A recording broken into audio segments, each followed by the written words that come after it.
Welcome to Season 2 of The Hidden Work of Leadership, a podcast from the Max de Priest Center for Leadership at Fuller Seminary. I'm your host, Michaela O'Donnell, and I'm really excited about our theme for this season, which is wisdom. In today's world, we need more good leaders, and not just people who know the right answers, but who can move wisely through complex situations and among people who think differently than each other. So this season, I've invited on a series of guests who all have something to teach us about wisdom. They're business leaders and authors and friends, and I'm eager for you to learn from each of them.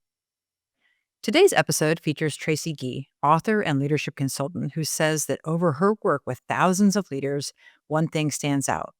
We often don't listen enough to the wisdom of our own desires. Oriented instead to focus on doing the next thing or thinking up the perfect solution, Tracey helps us calibrate to what aliveness looks like and do the work of listening, noticing, and honoring what's on the inside in order to move in a more integrated way forward. Bottom line, you can't fake desire, which is why it's such a wise teacher.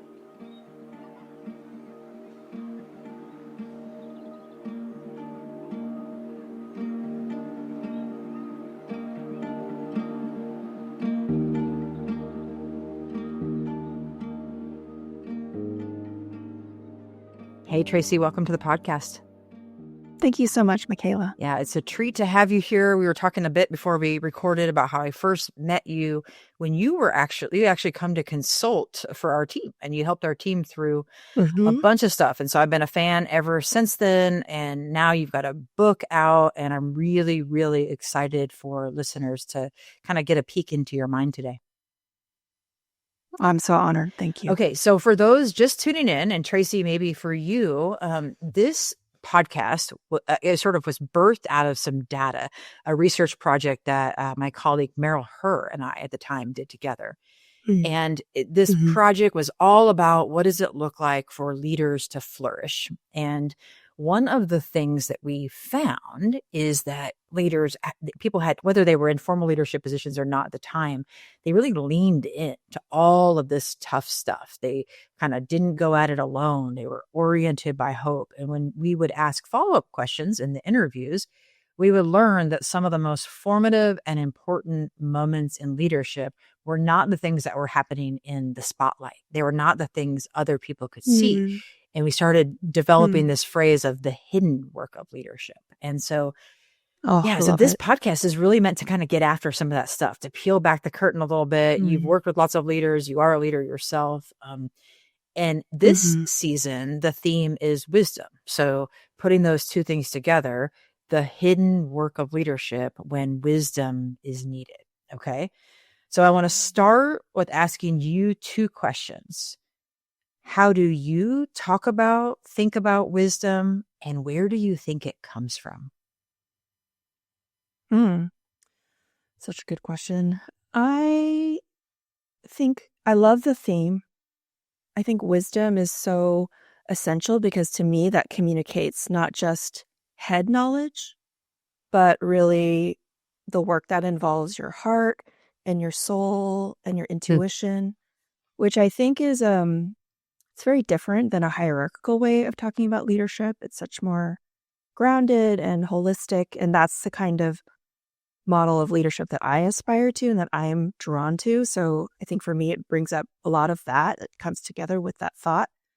As far as where it comes from, definitely from God. There's tons of scripture about God being generous with wisdom, but I also just think the underestimated wisdom comes from our own lives. So I think a lot of leaders can inadvertently not understand the importance of examining their own lives and how they've been made by God, and can miss, therefore, a huge stream of wisdom.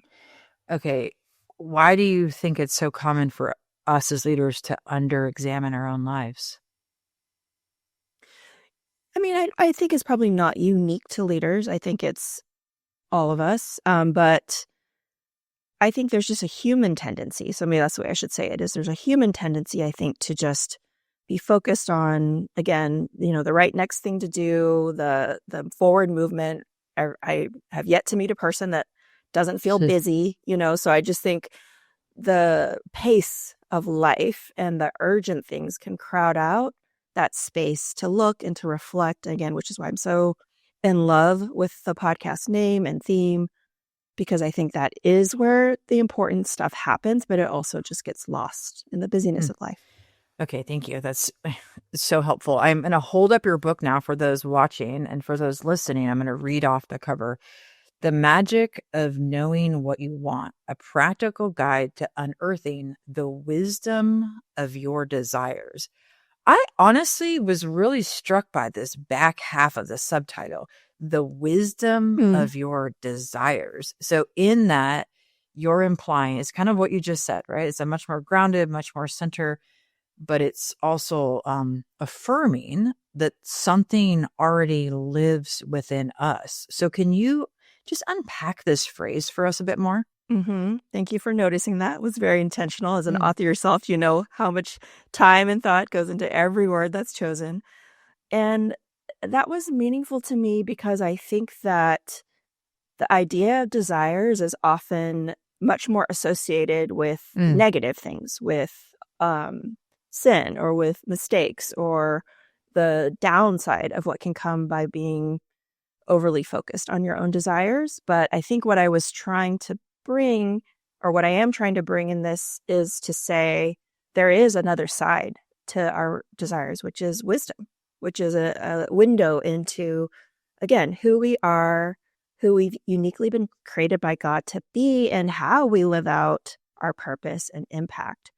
And so part of the argument that I'm trying to make in the book is to say, yes, of course, we have plenty of examples in the world where people using their own desires as an excuse for terrible and harmful behavior. That is real.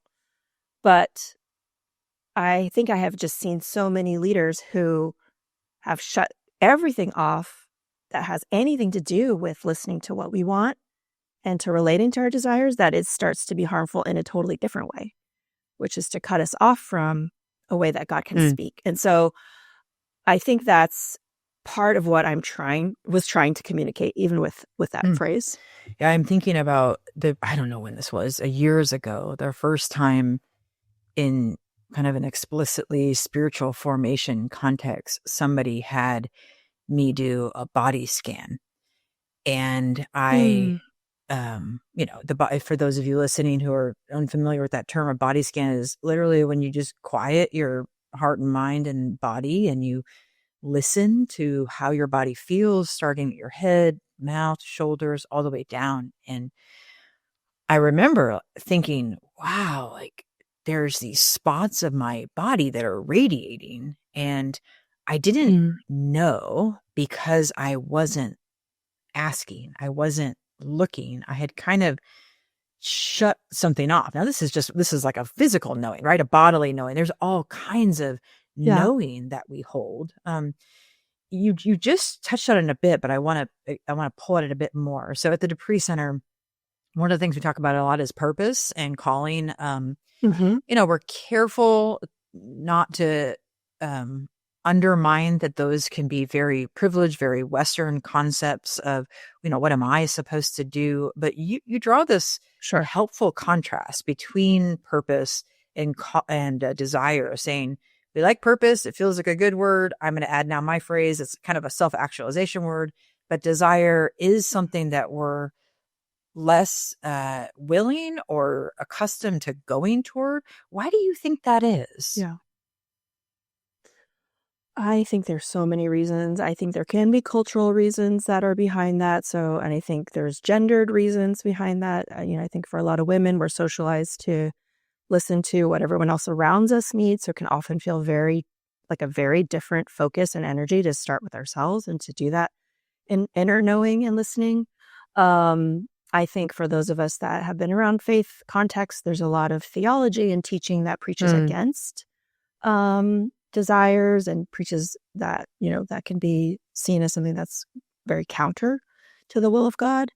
And so I think when I started to unpack Ignatian spirituality and study authors like Parker Palmer, I started to see a different side, and I became interested in what that could mean for us, because I think for example, Parker Palmer talks about how essential it is to listen to your life first before you tell it what to do. And he uses this personal example of feeling like he wanted to aspire to this, prestigious post at his university, and started realizing like, oh, that's not actually coming out of a place of sincere desire for what fits me and who I am. It's coming from another place of status seeking that isn't going to lead me towards the embodiment of leadership that I ultimately feel called to do. So yeah, I think I find a lot of us have these preconceived notions of how different purpose and desire are. And I'm trying to say, actually, I think desire can be a really good starting place, because what I see happen for a lot of leaders, very well-meaningly so, is, yes, I want to live a life of impact. I want to live a life of purpose, but it does sometimes take us into that loftiness that is too far apart from the reality of our lives. So when you're talking about that body scan, that's a very, close to yourself, very embodied way to know something about yourself. And I think desire hits on that. You cannot fake that. You can't fake joy. You can't fake energy. You can't fake genuine motivation and desire. And what I want to say to leaders is to ask you and invite you to look at that and to honestly own that and claim that, because that has so much to say. But I see a lot of leaders dismiss that and say, oh, well, I should like this type of leadership, or I should want to do this kind of thing, when their embodied reality, when they really, really listen, is not saying that at all. You can't fake desire. I think that's a really provocative phrase. The piece that I feel like I hear, and like, for all define leadership really broadly here, right? So structural leadership, sure. Influence on people, sort of cultural leadership, just a really broad definition. If you're listening and you're sort of wondering where you fit in that. The other thing I think I hear that might move against this, I haven't tested this with you, I'm just thinking about it now for the first time, is in Christian leadership circles, or in leadership circles where people are of Christian faith, there's also a push toward service and servanthood, actually as a good thing, right? And we see Jesus as a model of this.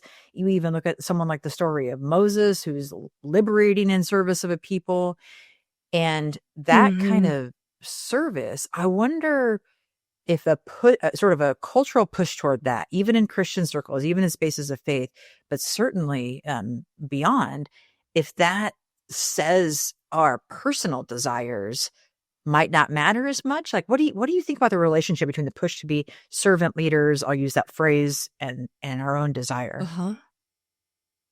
Yeah, I mean, of course, I think that's something worth aspiring to, is being of service to others and to people in our communities, for sure. It's just that I think that sometimes our ideas of what that service needs to look like are quite narrow. So I think of a friend of mine who, her main conception of service was sort of doing very direct service type of work. But for a number of reasons in her upbringing, that was not actually a good fit. And it was starting to take a huge toll on her well-being, her mental health. And she's an artist by nature. And so she actually started to explore ways to be of service through her art rather than through that direct service, and found, oh, this actually is a way for me to create beauty and meaning and impact, but in a way that also feels deeply life-giving and joyful to me. And so, yes, of course, we need to aspire to service, but I think that God has so much more creativity about what that can look like than we often give God credit for. So lately I think a lot about Genesis and the creation of our created world, which is so full of variety. There's not just one type of tree or one type of fish.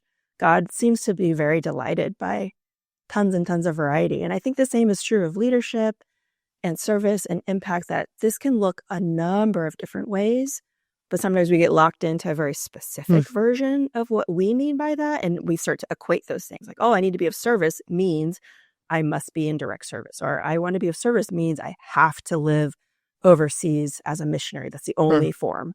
And I think that a lot of us would be served by remembering the creativity and the expansiveness of God's ability to work through a number of different forms of service and leadership. That's really, really helpful and a astute way to put the two together, that our own desire and makeup and identity and the inner voice and blueprint, I think you used the phrase inner compass at one point, that actually gives direction and healthy constraints for how we can be of service. Because operating outside of those healthy natural limitations kind of puts us in a space sometimes where we end up operating on too thin of margins, and we're actually not helpful in the way that we intend it to be. So that's just a really helpful reframe. Okay, so if I'm sitting here listening, let's say I'm on my way to work, or I'm like listening to this while I'm doing the dishes, or maybe I'm listening to this while I'm telling ChatGPT to do like some task on my list. Who knows? Okay, I'm listening to this and I'm thinking, do I know what I want? Like, oh, wait a minute, Tracey's talking here, and I'm kind of deep into my own life. Some things are on autopilot. I've probably subscribed to more scripts than I realize. Like, how do I get in touch with what I want? How do I start to peel back the layers here? Yes. Oh, I love that you use the word autopilot. Someone said that to me last month, and that really stuck with me because I think that's an apt way to say that. First, I would say it's much more of a real question than I think that we're often led to believe, which is hence, why I wrote a book about it, because I found so many people that didn't have an answer for that did feel like I am kind of on autopilot. I don't really know what I would say to this meaningfully. Or, I talked to someone recently that was like, I used to know. Yes. And now I'm at a stage in my life where things have shifted drastically, and I don't know this version of myself that doesn't know. So it's a very simple question, obviously, but unpacking it meaningfully is tricky, and that's also very much more human, I think, than we're led to believe, because I think a lot of development space is sort of built on this idea, like step A, know what you want, step B, and go do what you want. And it seems like, yes, that makes total sense. But I started having so many conversations with people who are like, I don't even know how to get to that step A. So the first thing I would say is you're definitely not alone if this is what you're feeling. It's much more common than I think we talk about. And I think a place to start is by acknowledging that, for sure. Just to say, I don't know. And that's not, sometimes that makes people feel like embarrassed or ashamed. Like, I feel like I should know. There's something wrong with me. This is, some sort of signal to poor character. And I would just say, no, that's not true. It's a complicated thing to know. Transitions obviously make this much more difficult. Anyway, there's a number of things that make that harder, but that doesn't mean something's wrong with you. It just means that it might require a bit of intentionality towards figuring out how you want to grow towards that. So I think, that's the place that I would start. And I think another good place to start is by looking at yourself and some of your past experiences. I talk about this as the idea of calibration. So calibrating that inner compass to pay attention to, of the things that you have experienced in the past, what has been a good fit and what hasn't. We all carry these experiences, but again, being able to look back and make sense of it and interpret it and figure out how you want to bring that into the future, that's a slightly different skill set and a different place to start. So I think that's often a good place to begin. Okay, I want to come back to calibration and sort of the whole alignment pathway in a moment. But before I do that, I was really struck in the book. You tell a story and kind of your own experience with this, the 40 days of wanting. And I honestly, Tracey, found it so helpful because it felt like, oh, she's been there and I could do that. And I could like get going in that way. So I wonder if you'd be willing to share a version of that with our listeners. Yeah, of course. Yeah, I start the book by talking about a huge disappointment experience that I had. Basically, long story short, I went up for promotion, did not get it, and was devastated. And because of that, found myself very much in that phase of, I have Mm. no idea what I want. I don't know how to answer this. Everything I would have told you, until recent past would have been something completely different. And I was railing. I, I, I don't know. It would be hard to impress how much that took me Mm. out. So it was really hard time in my life. And I felt a nudge to pay attention to this question of like, okay, let's just start real simple Mm. then. You can't answer this for the future. You can't answer in any big terms or anything that seemed like it quote unquote counted as leadership. So I'm just going to start with the really simple things and create space to every day do one thing just because I want to. Simple's fine. Mundane is fine, and I think, it was very basic things that I gravitated towards, like going for a longer hike, taking a nap, planting tomatoes. What I found was I have a really clear memory of trying to do the planting tomatoes day and having this like inner voice that was like, who would be mad to know that you were doing this? Or isn't it quite selfish Mm. of you that you're even asking this question or spending time on this?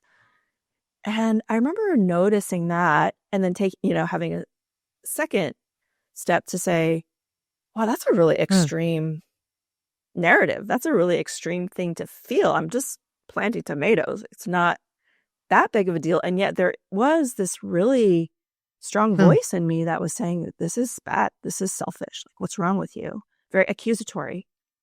And then a third step was, do I like Mm. that?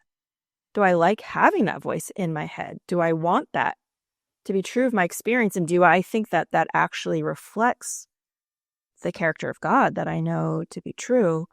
And the answers to all of those were no, I don't like this. And I don't think this reflects who God is. I don't think that's God's voice.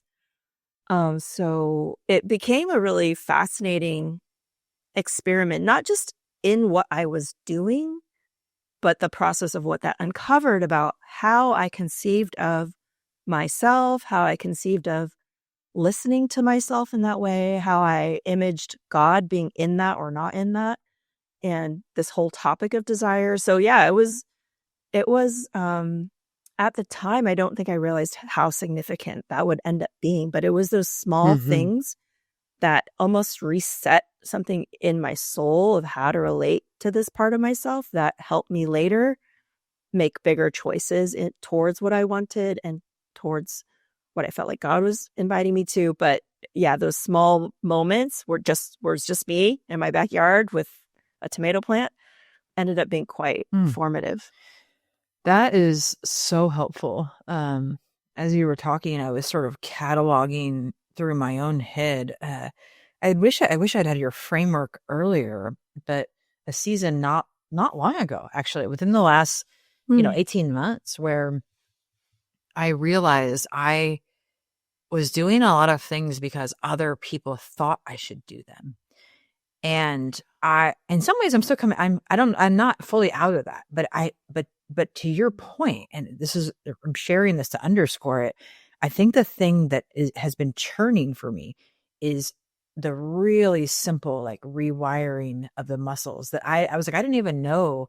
Like for me, it was, I'm going to like go to the gym a little more. That's a thing I haven't done in a long time that Mm. I really love. And, oh, then I'm going to take a Mhm.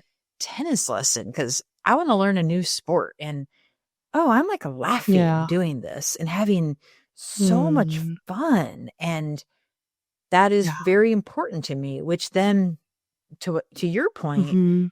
is not a frivolous line of inquiry, especially when we're noticing our internal narratives that are playing out as we do so, but is something that starts Yeah. to build some foundation or some webbing, whatever the metaphor is that feels good and right, that before you know it stacks up to, oh, I know how to make a decision that is really different than I would have been able to make 2 years ago. And That is Definitely. just so powerful. And so thank you so Mhm. much for outlining that.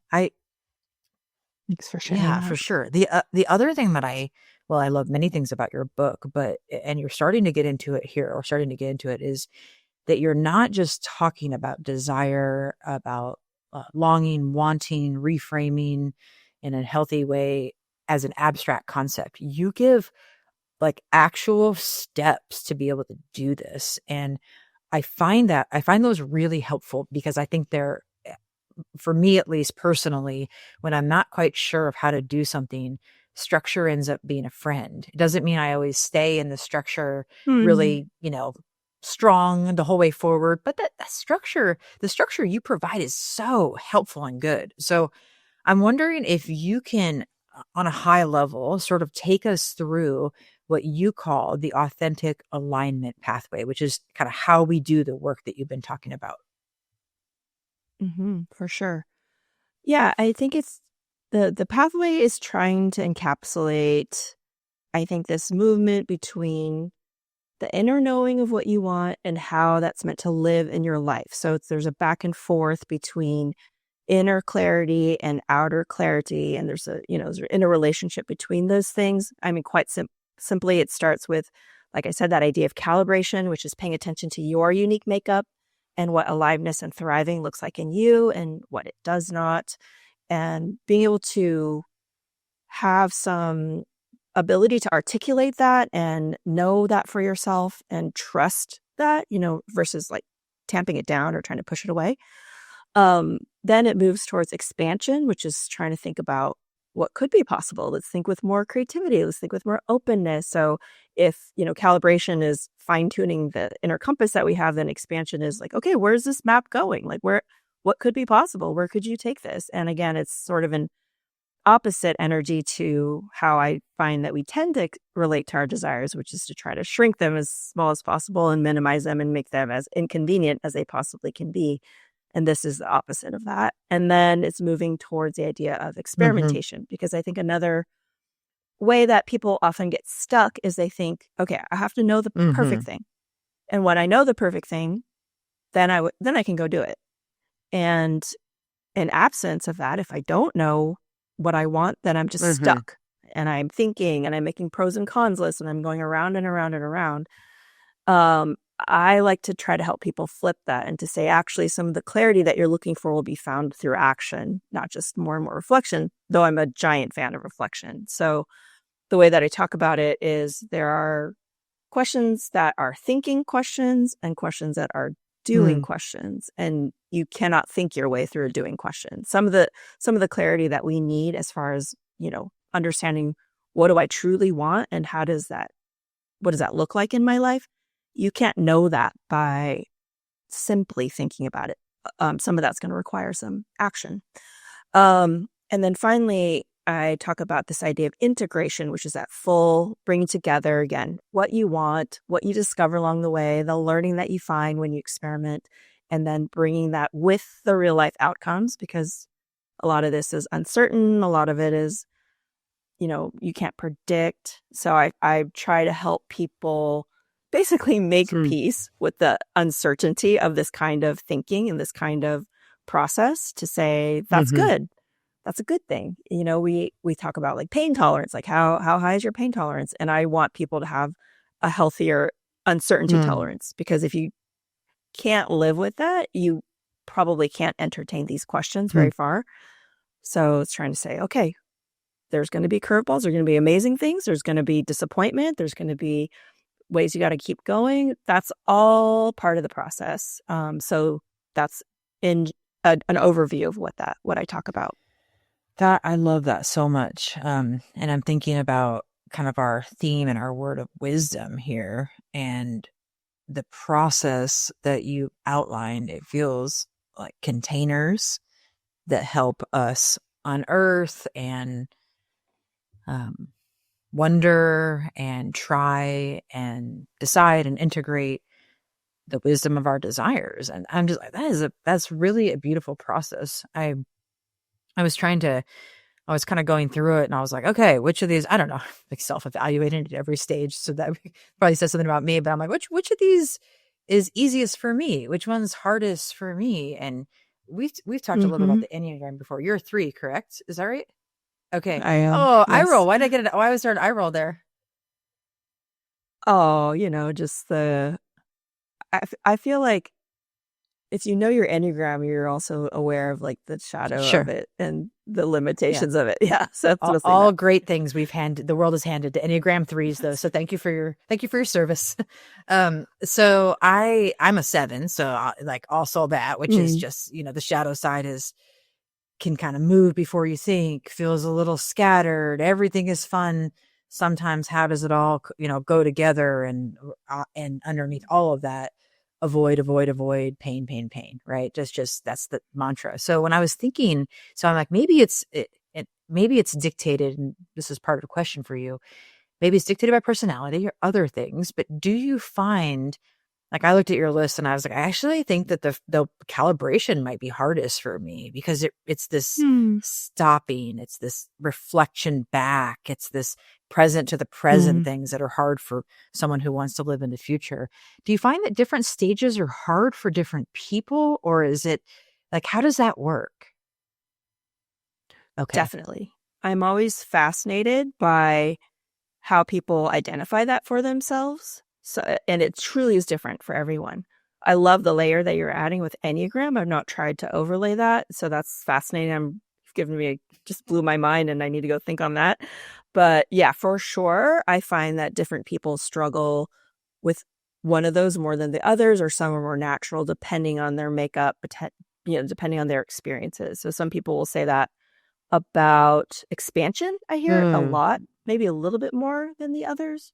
No, that's not true. I take it back. It really is all over the mm-hmm, place. hmm. Yeah, for sure. Yeah, I think I would imagine expansion because it's those what if questions. We have some at Dupree Center. We have some programming that requires people to move to imagination, and there's a certain kind of stuckness that can Mm, happen there. And then I think to it's what true. you've said about wanting to get it right, the sort of moving from thinking to doing can be really hard if we don't perceive safety in the failure that is likely to ensue, or the confusion that we're likely to be taken into. So I think that's really Yeah. wise. Okay, 2 more things for you. One, it's worth noting that, again, your book has all of these very practical, like, worksheets. Like, I like wrote a lot while I went through it. Where did all those come from? Did you make all those up?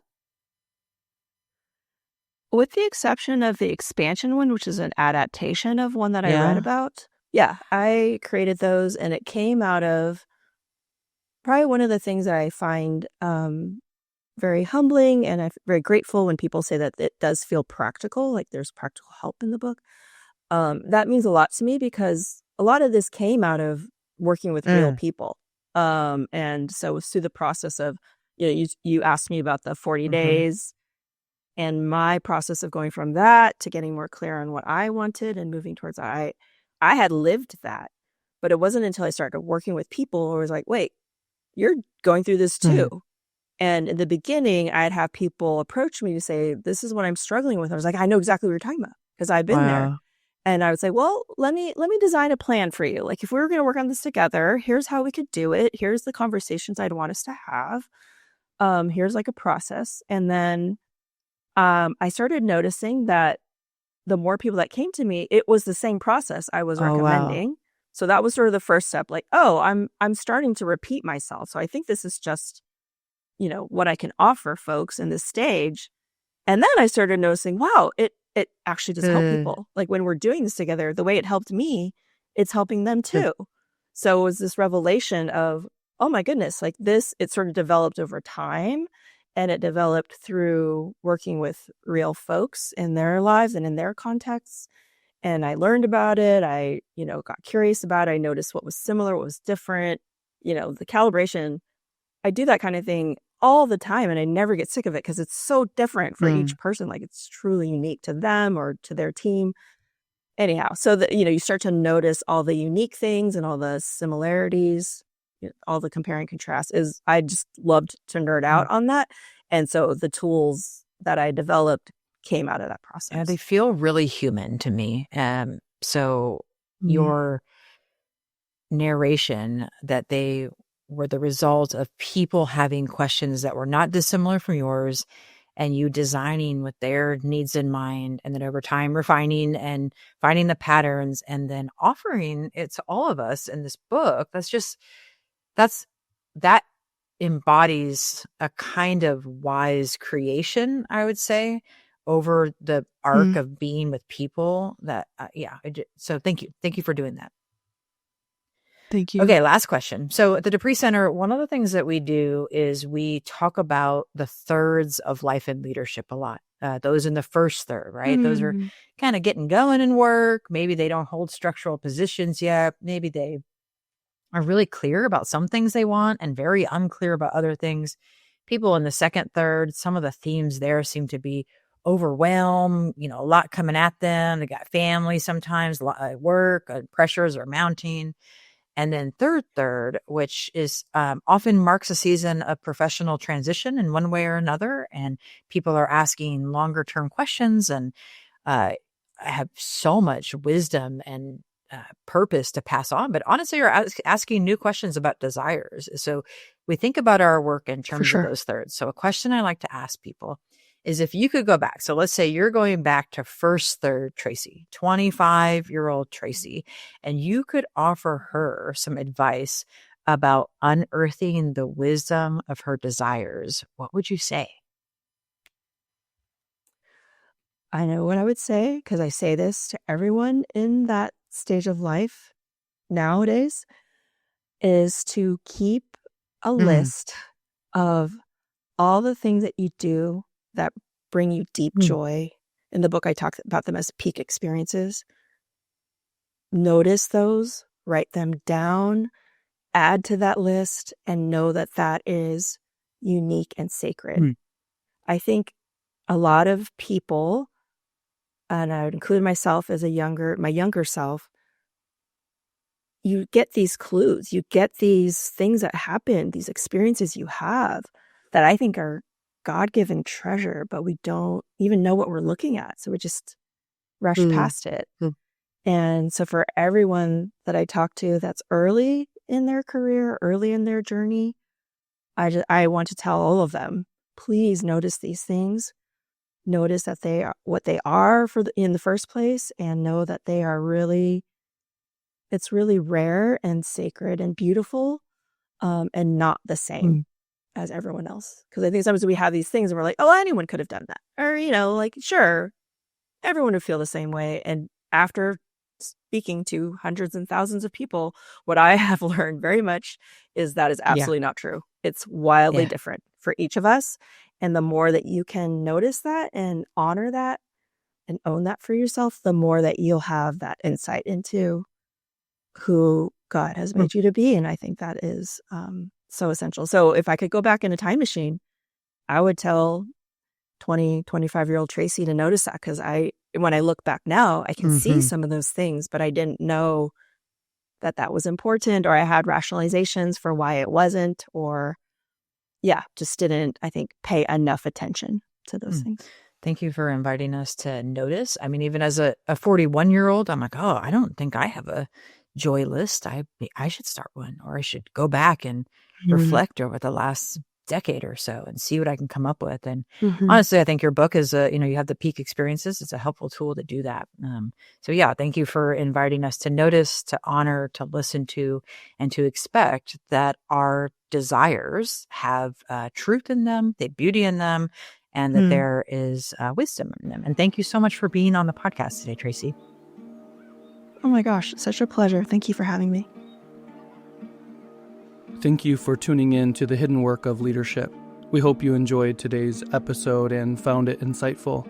The Hidden Work of Leadership is brought to you by the Max Dupree Center for Leadership at Fuller Seminary, where we envision a world in which leaders across industries and seasons of life are deeply formed as the people of God, so that they might seek the very best for the people and systems entrusted to their care.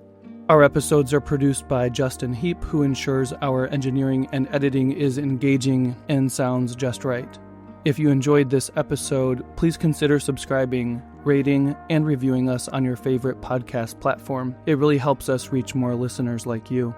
You can also follow the Dupree Center on LinkedIn and Instagram for updates and behind-the-scenes content. For more information about today's episode and access to additional resources, visit our website at dupree.org. That's DEPREE.org. Thank you for listening, and we'll see you next time on The Hidden Work of Leadership.